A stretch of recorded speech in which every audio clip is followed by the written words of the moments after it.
We are working out for the next 365 days in a row. So many of us struggle to make positive changes in their lives, and I tend to give up too. We can't stick to our goals. You see, we've done this challenge at least 10 times, reaching 200 plus days at least twice. I was hoping to get myself into breakdancing shape because I always wanted to breakdance. And failure was crushing. And sometimes when you fail a lot, you give up. And in my case, you give up on your dreams for good. I made excuses instead. But now, even if I give up, or I sleep in, or I stop, we're just going to start over again. We will become stronger. So what follows are my workouts and thoughts each day. Every day, we can decide to make good choices. So don't give up on yourself.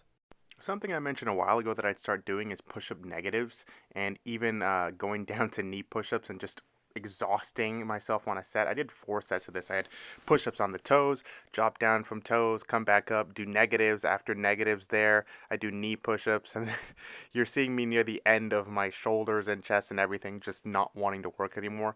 But my goodness, was that killer. I didn't really notice something else as well. My mobility and my strength in certain positions is getting a lot better. Definitely not as stable as I would like, but in terms of single leg balance, we are making gains, and that's because I'm doing it every week. I'm not skipping it for any reason. And yeah, it's not the most impressive thing in the world, but we're going to get there with some added flexibility. You can see I'm very much struggling with my legs. Something I learned yesterday was that my hamstrings are way, way, way too tight after doing a little test.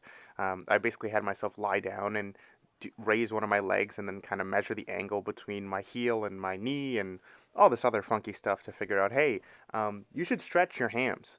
So I did successfully stretch my legs today, but one thing that I'm noticing is I do a lot of static stretching, and there's this big push on social media, at least from what I've seen on my pages, is that hey, you should do dynamic stretching, you should move, you should do like loaded stretching, Jefferson curls, things that get the body actively engaged. You're working the muscle at the same time as stretching, and that is what gives those long-term stretching results. And while I have parroted this knowledge for some time, I haven't done it for significantly long enough time to see major gains in most exercises. The only time I can tell you that I've really seen a gain in that direction is me doing certain exercises that required me to be in a hinge, or not hinge, like a folded position, like a pike, and then getting some increased comfortability in that position and, some lengthened hamstring. So it's easier for me to reach the ground, touch my toes, stuff like that.